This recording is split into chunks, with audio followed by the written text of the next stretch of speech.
A hot summer afternoon in the Northeast. Residents of New York and Toronto look forward to the weekend.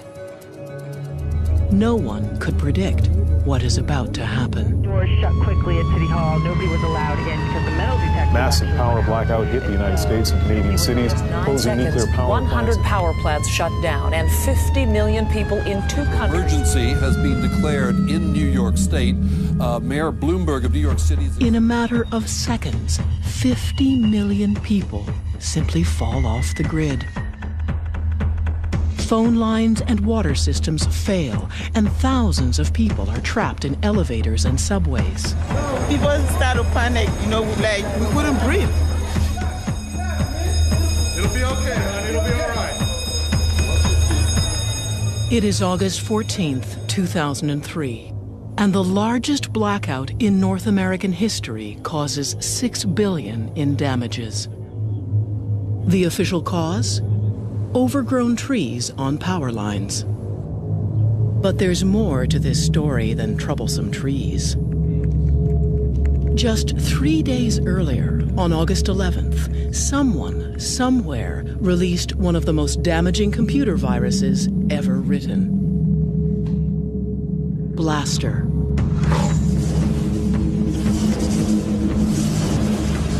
It was probably the biggest attack against the internet ever. Mikko Hyppönen is one of the world's most respected virus hunters. It is here, at F-Secure, an antivirus lab based in Helsinki, that he and his team first identify Blaster when it hits the internet. What astonishes Mikko is the impact the virus has on the physical world. Blaster was the first worm that really showed that an attack like this can affect society and the normal life. Air Canada passengers were frustrated by long check-in lineups today after a virus overwhelmed some of the airline's computer networks. As Blaster explodes across the net, Air Canada's check-in system shudders to a halt. And 3,000 kilometers south, Amtrak and CSX railroad services are disrupted, delaying train routes in 23 states. We saw planes stopping and trains stopping and boats stopping. We saw infections with military installations. And then, of course, 3 days later, there was the US blackout.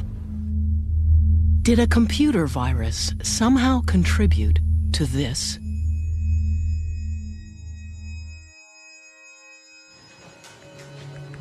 In the 21st century, most of us have had a run-in or two with a virus. They're usually the reason our computers act strangely or slow down. But Blaster was a new kind of threat. It used to be that viruses traveled the internet by piggybacking on other programs. They would arrive at your computer in the form of email attachments. The virus could not activate until someone opened the attachment.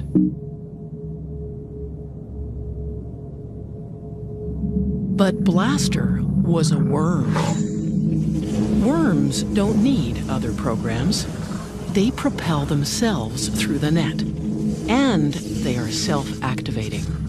In other words, you could get Blaster simply by being connected. You would get infected just by having your PC online. You could be sleeping and your machine would get infected. Which meant anything connected was susceptible. Systems like the financial network, water treatment centers, and power plants.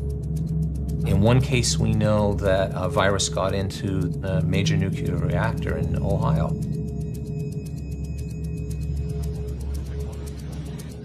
Nine months after the blackout, the official report stated that Blaster, despite being released just 3 days earlier, played no significant role in causing the huge shutdown.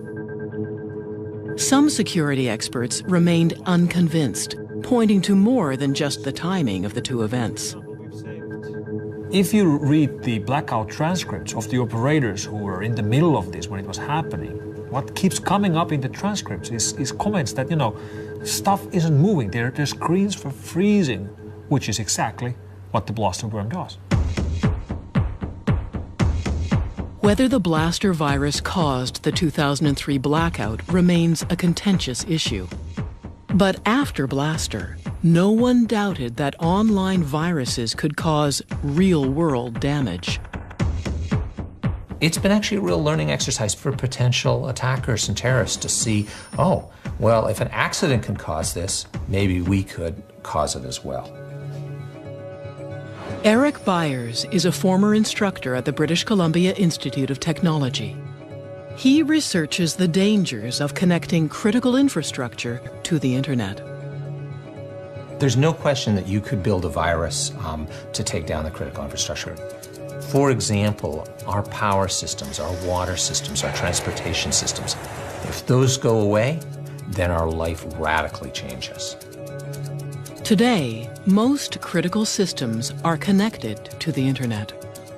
And the computers these utilities use are the same Windows-based PCs that you might have in your kitchen.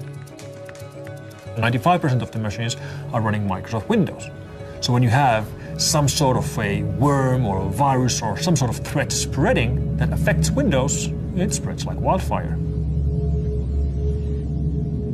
A Canadian oil company came to us and said, you know, we have this big infrastructure and we're curious, you know, can somebody attack this? So Eric went to work. Using only a laptop and some basic hacker software, he easily broke into the holding tanks at the company's refinery. So first of all, I'm going to do what's called cutoff visibility.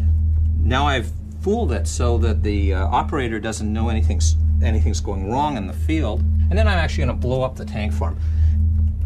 And you can see that all of a sudden this pump has just gone nuts. And pretty soon that tank's going to be overflowing. And in real life, somebody will be walking around with an oil spill.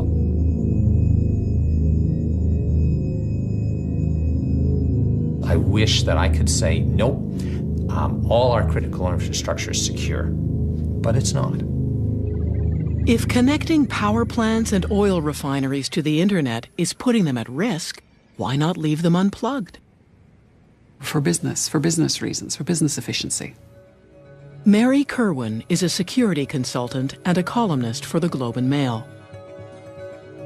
One executive interviewed said that he thought it was fine, it was worth taking the risk, so they'd have an edge on the competition by having these open and secure hookups between the utilities and the corporate network.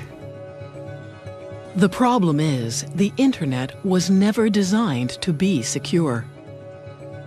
It was never actually built to do a lot of the things we're using it for right now. It was not meant to be an engine of commerce. It was not meant to hold your banking information. In the late 1960s, researchers began developing a network that could share information between computers. In the 90s, it went public and exploded. It was no longer just a handful of scientists on the internet, it was now anyone with a modem. When you have 25 people on a network, you can be pretty sure they're going to play well. But when you have a million people on a network, you can be pretty sure that somebody is not playing fair. There are no secure computers. There are no secure networks. Amit Yoran is the former director of cybersecurity within the U.S. Department of Homeland Security. I think sooner or later, we are going to be hit by a cyber failure that will affect either our nation's infrastructure or international infrastructures in a very significant and harmful way. So the implication is that somebody remotely managed to gain access to these control systems and does that type of damage and leaves the economy at a standstill, essentially. Because without our ability to bank online, to make a phone call, to switch on the lights, we're literally in the dark.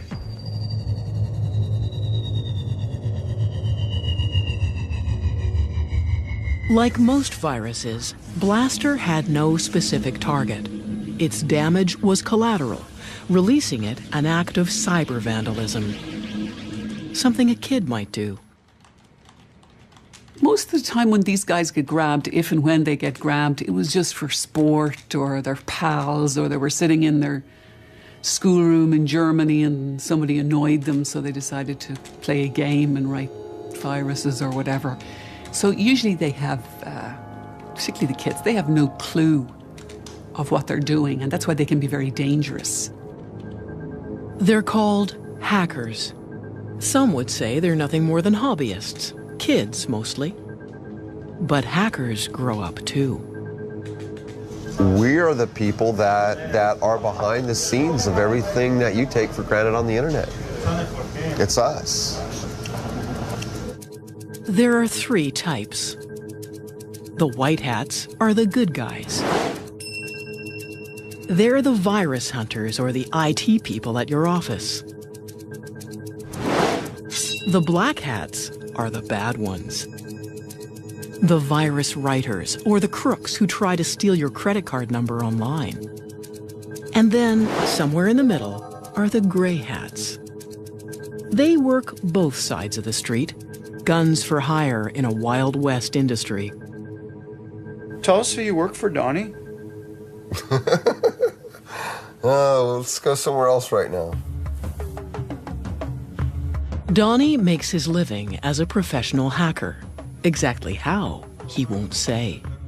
He is sometimes hired by companies to hack into their own systems. It's called penetration testing.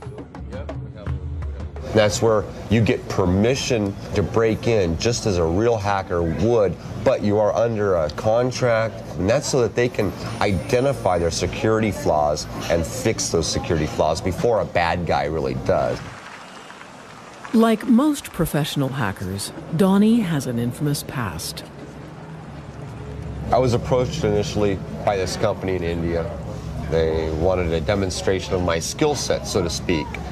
I ended up compromising 5 different systems with 5 different exploit vectors. Looking further into one of the intrusions, I had indeed broken into mail.gov.in. For all intents and purposes, I took down their government infrastructure. Had free reign on the systems all I wanted. I was able to plant back doors and gain later access. I was able to read emails. I was able to record keystrokes. In hacker parlance, we would say that I owned India. I owned a small country. Not small. I owned the 2nd largest country in the world. We asked Donnie to demonstrate his skills. In less than 5 minutes, he's broken into the database of a major international airline. So basically, I'm one step away from grabbing all of the reservation information, all of the user information, which would include your name, your address, your telephone number, your credit card information for verifying your flight. With power like this at your fingertips, we wonder what potential damage a group of dedicated hackers could cause. We could certainly shut down the United States critical infrastructure, I would assume probably within a day. Dedicatedly, I would give it 1 week of research, 1 day to take it down. And that means what? What is the... That means taking out the power grid. It means taking out the communication power. It means taking out probably the military capacity of the United States to function properly. We'd probably go into a police state at that point. Is that an exaggeration? No, I don't think so.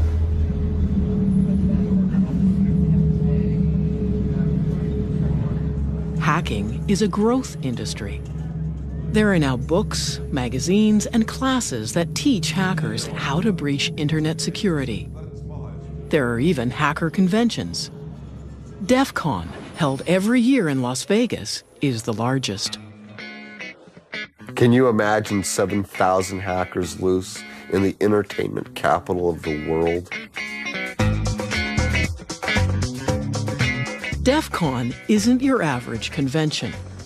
It's cash only at the door, which isn't such a bad idea.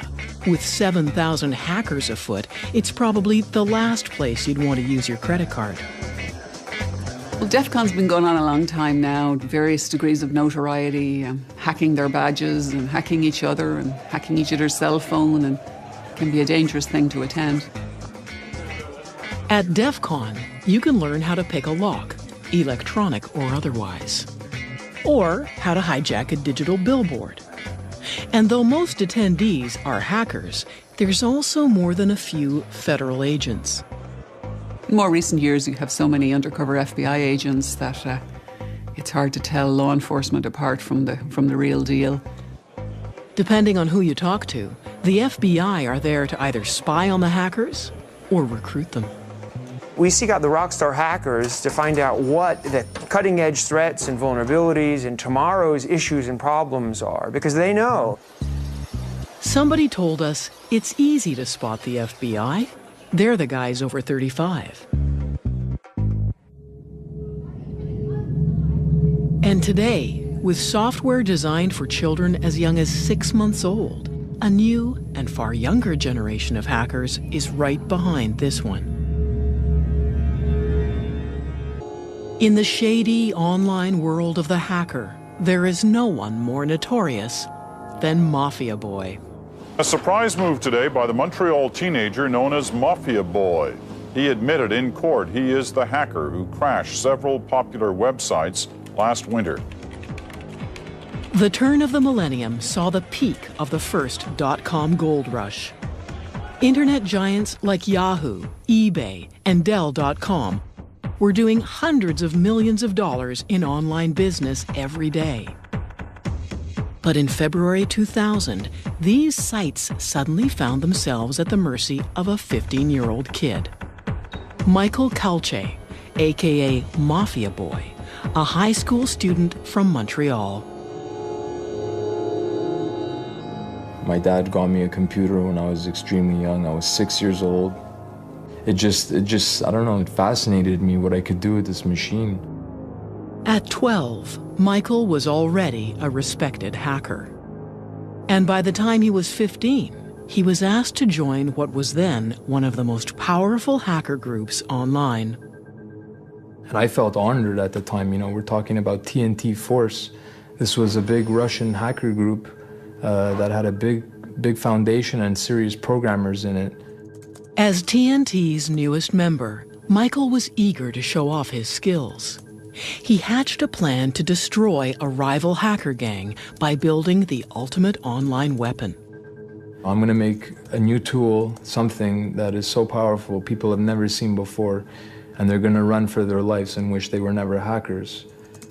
But before he attacks his enemies, Michael must first test the weapon. He picks a target: Yahoo. To this day, the biggest, busiest, and most profitable website in the world. It really never entered his mind that one of the most important sites on the internet, one of the most valuable e-commerce companies out there, would actually get taken out by what he built. In the early morning hours of February 7th, 2000, Michael prepares his attack. He puts the weapon on a timer, thereby creating an alibi, and then heads off to his grade 9 classroom. So he's sitting in a classroom, the teacher's talking, and Mike isn't paying any attention because all he's thinking about is 3, 2, 1, it's launched. And at 10 a.m., what is still the largest internet attack in history begins. I got home, I was just dying to get on the computer and see exactly what the results were. And I realized it was more than successful when I got home because Yahoo.com was still down. Michael's weapon launched a direct assault on Yahoo computers. It was called a denial of service attack. Every time you access a website, you make a request from that site's computers. What Michael did was harness the bandwidth of dozens of larger computers, mostly from universities in the US. By turning them all onto Yahoo and making millions of requests every second, he crashed Yahoo's site. It's like if you call a pizza place and the phone is busy, it means that they're dealing with too many phone calls. Same thing. I bombard them with so many requests, they're just offline. Even today, there are very few defenses against this kind of attack. After seeing Yahoo collapse, Michael got a little carried away. CNN, Amazon, eBay, Dell, all multi-billion-dollar companies, all easily shut down by Mafia Boy. CNN was probably one of the biggest attacks because they lost 1,200 other sites when CNN.com went down. Everything linked to CNN just went poof with it.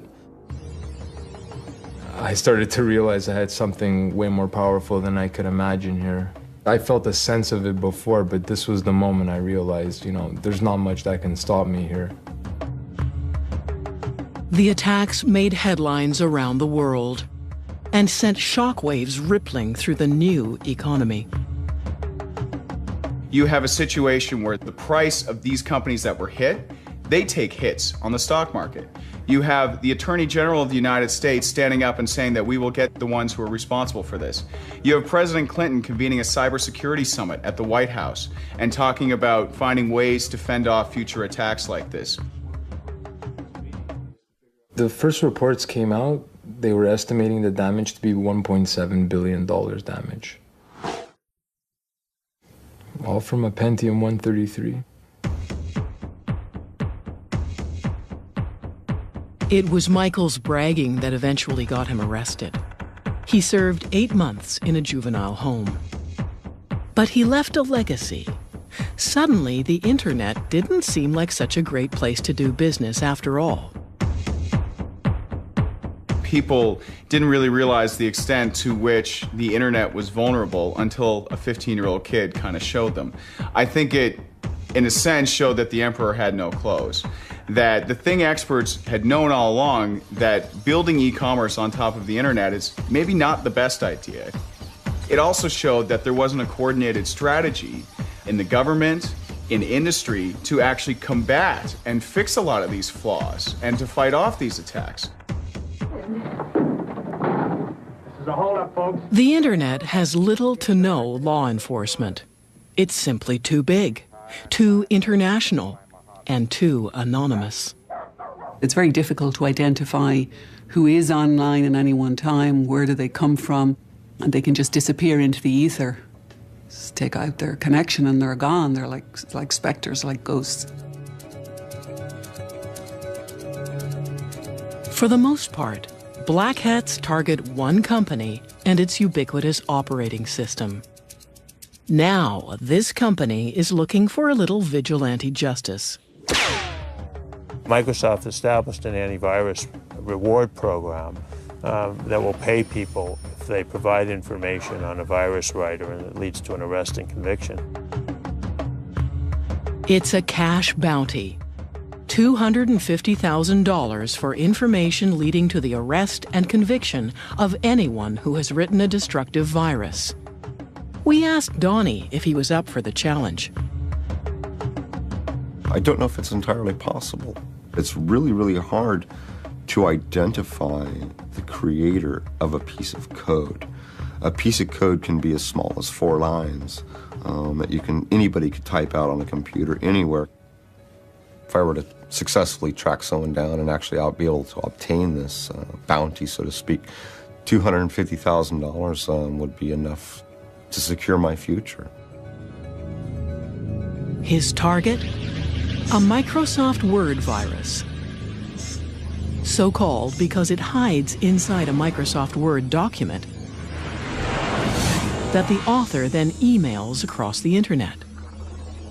Where Blaster was mindlessly destructive, simply flooding the internet, the Microsoft Word virus is much more sinister. After infecting a computer, it begins to collect documents. It then sends these documents back to the authors of the virus. The range of documents being collected concerns Donnie. CAD drawings for computer-aided design, spreadsheets, PDF documents, architectural and machine blueprints. The nature of the data that's being taken, to me, it goes straight to our critical infrastructure. It goes straight to the core of the United States military. And the virus is known to have targeted power systems and government agencies. It is, literally, spyware.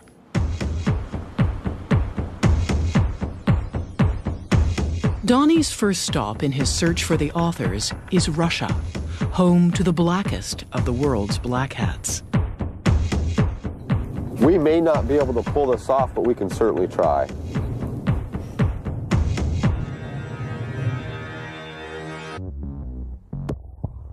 In the past few years, hackers and their viruses have evolved. Mischievous kids are no longer the main problem. Now it's all about the money.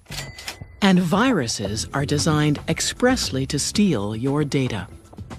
In the good old days, all the viruses were written by, hobbyists and geeks and nerds in their basement for fun, for fame, really. And that started changing 5 years ago or so. To professionals and criminals, people who do this to make money, even people who make millions. And while thieves used to break into your house, these days it's much easier for them to break into your computer. What they're looking for is personal information, credit card numbers and banking details, anything that can be sold for quick and easy cash. A hacker recently told me that identity theft is a great new career. It has great benefits. Why would you make minimum wage when you can stay in the best hotels and buy big screen TVs with somebody else's money? Today, TJX announced the theft of millions of credit card numbers and other personal customer information. In 2007, TJX, a department store giant with over 2,000 retail outlets around the world, found themselves the victim of the largest known internet theft to date.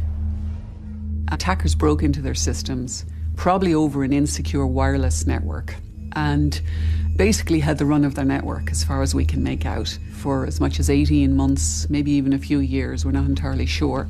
Hackers downloaded credit card numbers, millions of them. The exact figure will probably never be known. Initial estimates of the numbers of individual credentials was around the 45-46 million mark. In more recent filings, we believe it may be as much as 94 million. And credit cards aren't the only thing thieves took. Initially, we thought it was just credit card, bank card details. Over time, we discovered there were driver's licenses as well, which is much more significant. You're getting into pieces of identification that can really allow identity thieves to build identities from the ground up. The thieves were able to break into the system by using a hacker trick called war driving. Basically driving around with a laptop and a homemade antenna, often just an empty Pringles chip can covered in tinfoil. Hackers use this antenna to search for unprotected wireless connections. Once they find one, they break in and steal everything on your computer. I've known people who remain nameless who do this for fun, and what they're doing is trying to spot open wireless connections. And they will show you sometimes on their computers the number of, in some cases, Fortune 500 companies perhaps that may have open network connections. Finding open connections isn't difficult. Nowadays, they're almost everywhere. I've seen it in banks, at the airport all the time. You'll see the ticket counter have an open wireless port. Which makes catching the thieves almost impossible. Because they're wireless, the hackers are constantly in motion. The only way to catch one is in the act itself. Lowe's is a large retailer of building supplies with huge mega stores all over mostly the United States.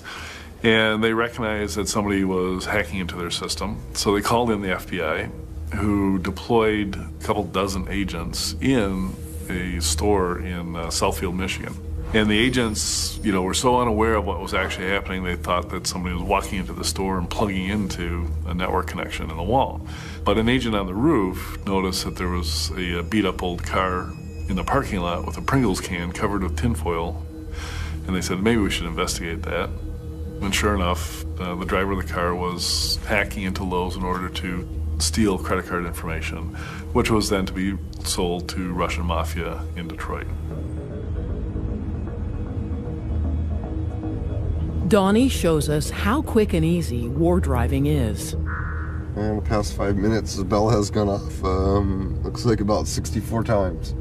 And what does that mean? 65. That means that we found an access point.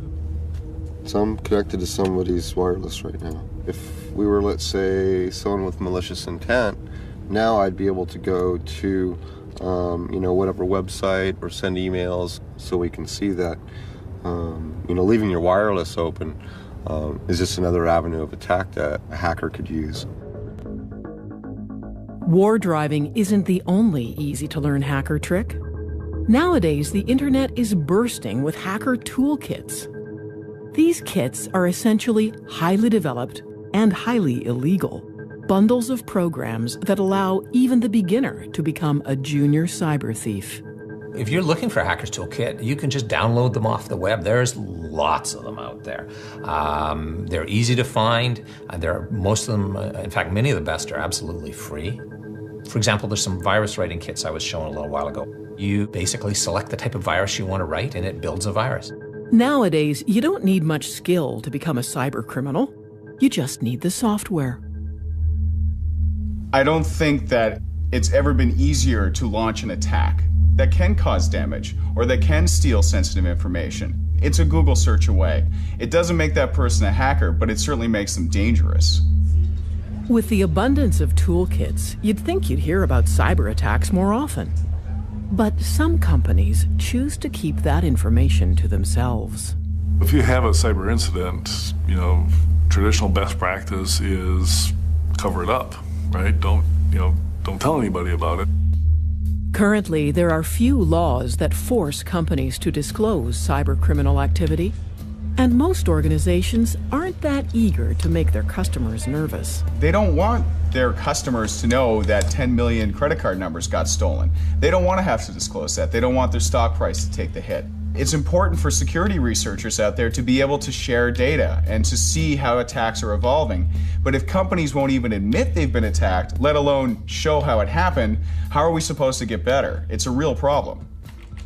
Once thieves have your information, they sell it to the highest bidder, often advertising it in a thriving online black market. That's the biggest development in internet security in the last 2.5 years has been the advent of markets for identities. In the black market, working credit card numbers go for as little as $1 each. There's sampling, just like there's in the drug trade, where they'll give you 10 to test, and then you test them. Oh, they're all good. I could actually get money out of them or buy something with them. And full identities, which can include social insurance numbers and addresses, sell for as little as $5. There's been cases where kids have made up to $150,000 in 6 months from various types of credit card fraud and phishing schemes, and have gone on a spree of electronics buying. In the past few years, cybercrime has exploded. Some reports put it on a par with the drug trade.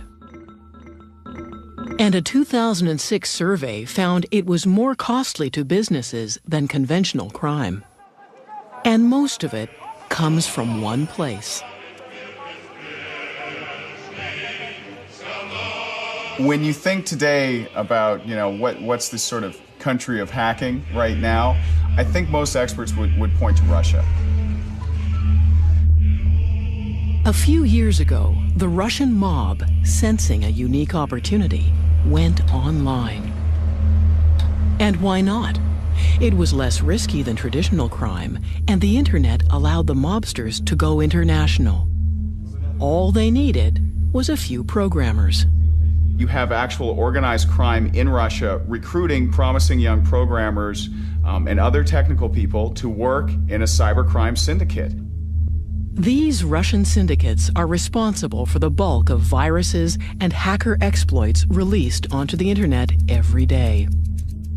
It took 20 years to go from the very first viruses to 250,000 viruses, and that's where we were in the beginning of 2007. By the end of 2007, we were already at 500,000 viruses. So we effectively doubled the amount of all of the malware in one single year. Because of this, internet security has become a booming business.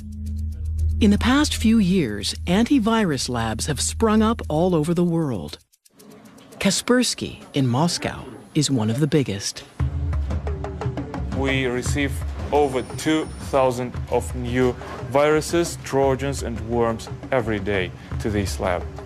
In order to provide constant and non-interrupted protection, virus analysts have to work every hour, every day of the week.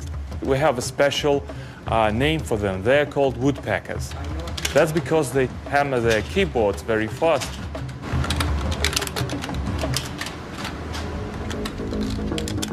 Donnie seeks help tracking down the authors of the Microsoft Word virus. He gets in contact with a group of Russian cyber criminals. These guys are really no different than a criminal ring that would be specializing in stolen car parts or stolen electronics, where they're trying to turn it, sell it, launder the money, and get some type of percentage out of it. One of the group agrees to meet with Donnie in a cafe.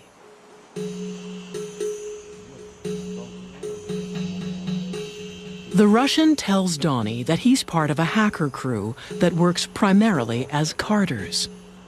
They steal credit card information and then sell it online. Yes, for a year or something, like a card, we hustle. The leader of one crew that I was working with, he makes like from $9,000 to $15,000 a week. I had no idea it was that kind of money. I mean, I was thinking like, $1,000 a week. Donnie then inquires about purchasing viruses that would allow him to steal information from anyone's computer. So, one of the things that I'm also interested in is Trojans and backdoors. Yes. Exactly. It gets until like $1,000 or something. Really? Yes. $1,000 for a Trojan? From 400 to 1,000. Wow, that's insane.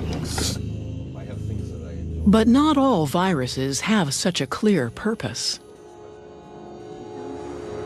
In 2007, a new type of virus appears on the internet. Stormworm. It infects without warning and seemingly without consequence. And to this day, no one knows what its purpose is. People often ask me about how do I know if I'm infected by Storm? And you really don't, because it doesn't show you any messages, it doesn't destroy anything, it doesn't play any music or anything, any of the fun stuff we used to see with old school viruses. It's really invisible. Not just invisible, but impossible to detect. This is because it's always changing. This worm keeps morphing itself. Every time you download it, you get a different copy. And if you do find it and try to remove it, the worm attacks.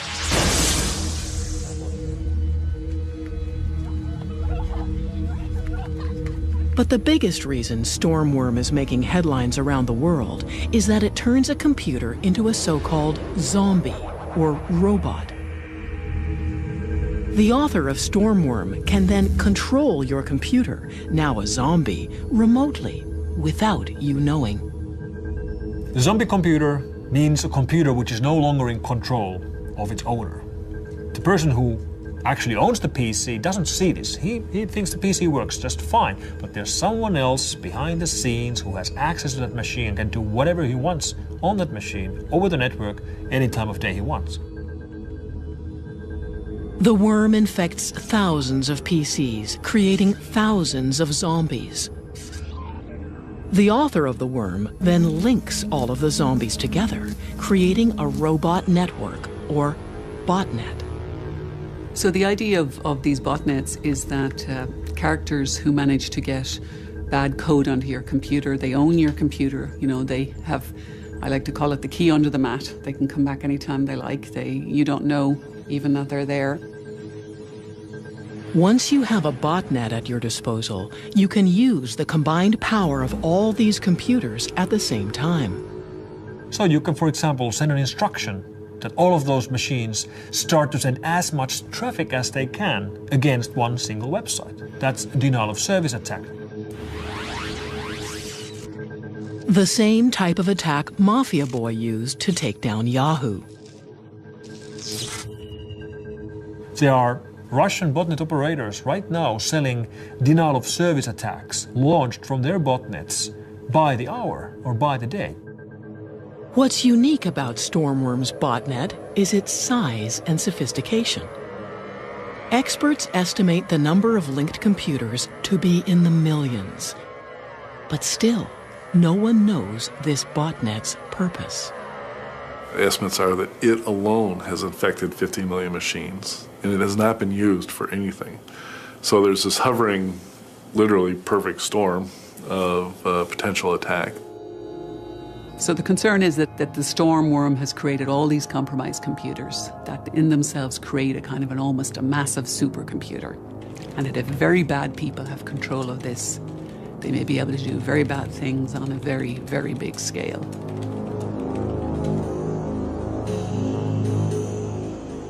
Donnie continues his search for the authors of the Microsoft Word virus. He asks his source if the Russians are involved. They're getting like CAD drawings and design features from companies like that are making like missiles, that are building like subcontractors for the army. It's a hack. We don't get into it of people that do it. So I don't know nothing about it. So you don't know anything about this Microsoft Word virus? I mean, some people tell me, this stuff is coming. The Russians are using.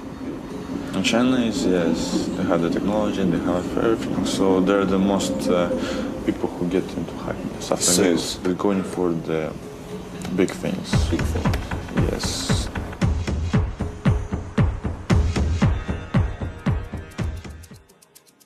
In April of 2007, Estonia suddenly found itself on the losing side of a battle with the largest country on Earth. What began as a protest over Estonia's relocation of a Soviet war memorial quickly turned ugly. Riots broke out, and Russian hackers launched what some people call the world's first cyber war. What happened in Estonia was a major cyber attack. Somebody tried to harm the country, the government of the country, the financial organization of the country. Cyber warfare. It's a terrifying premise, and up until recently, mostly hypothetical. Estonia was particularly vulnerable. Like Canada, it is one of the most wired countries on Earth. More than 78% of the Estonian citizens are doing their banking business via the internet. In a place where most people bank online, attacking the internet makes everyone a little nervous. Down to the point that people may ask, is my money still in the bank if I don't have access to my money?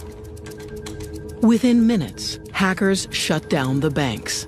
They also targeted broadcasters, newspapers, and government offices. We saw the single largest attack against all of the infrastructure of a single country we've ever seen. And it really started to affect the everyday life of people. And though the Russian government denies any involvement, there's no doubt the attacks were politically motivated. We don't have solid evidence that this is related to any governments. However, we have reasonable evidence to believe that this has its roots in Russian Federation. At one time, the U.S. saw Russia as the main cyber warfare opponent. As early as 1998, the country was accused of hacking into U.S. government systems. But these days, America fears a new cyber spy: China. That is the country that we're most worried about. Rick Howard is a retired lieutenant colonel of the U.S. Army. He spent the last 2 years of his career as the chief of the Army's Computer Emergency Response Team, the Cyber SWAT team of the U.S. military. China, in their own doctrine, their own military doctrine, says they'll be ready to take on the U.S. by 2025. They're not going to do that tank on tank. That's not what their plan is. Their plan is to go at us with asymmetric warfare, using the internet as part of their attack vehicle. Rick believes that Chinese hackers are currently mining U.S. government computers, using tools that are similar to the Microsoft Word virus. They steal every document on those hard drives, every Word document, every PowerPoint document, every Excel document, and they bring them back to China. We're talking about millions of documents. Stealing national secrets over the net has replaced old-fashioned espionage. But Rick's greatest concern is that the Chinese military is training and recruiting hackers. The PLA in China recruit hackers from the Chinese population, and they train them in military information warfare tactics. They give them a regular salary so that they can go and try to penetrate U.S. government and other government institutions. In 2007, the U.S. claimed China cyber-attacked the Pentagon. The Chinese government officially denies these claims.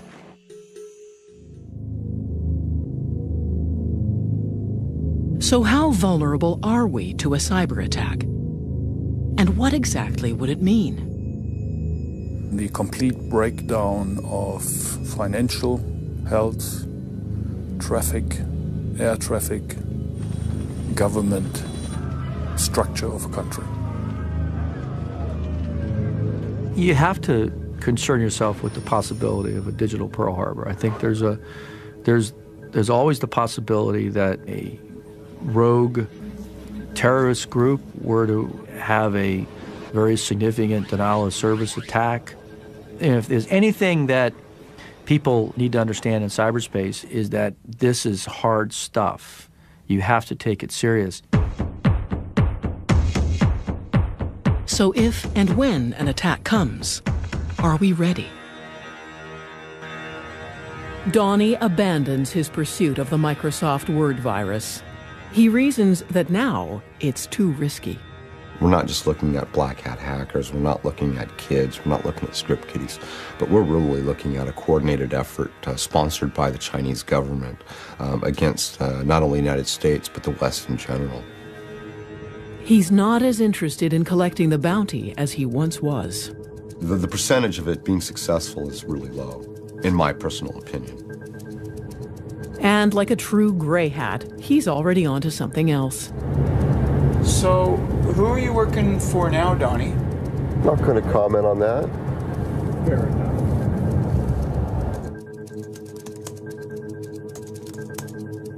Michael Calce has written a book about his life as a notorious hacker. I couldn't stand back knowing what was going on and what's going to happen and how bad it's getting. 8 years after his attack, he says he could do it all over again if he wanted to. Because they haven't done anything about it. They say they're investing this into internet security and this and that, but the situation is only getting worse for everybody. Attacks are increasing. The number of viruses has doubled in a year. And places like the Pentagon ward off a cyber attack nearly every day. Is cybersecurity a significant threat to the critical infrastructure of Canada and the world? Absolutely, no question. This is serious stuff.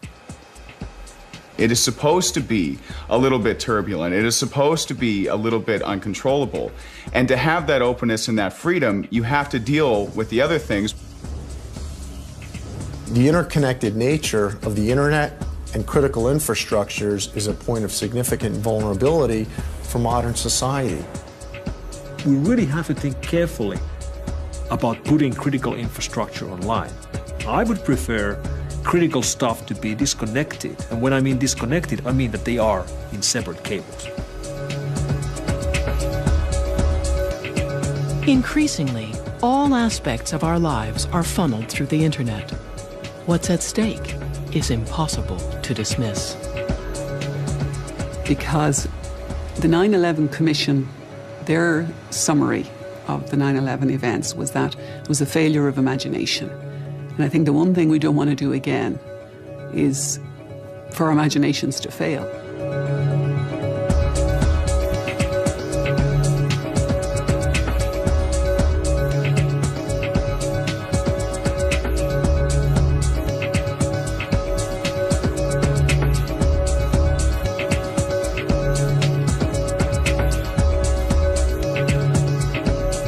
Join us next week for a documentary about terminal illness and the right to die in The Suicide Tourist next Thursday night.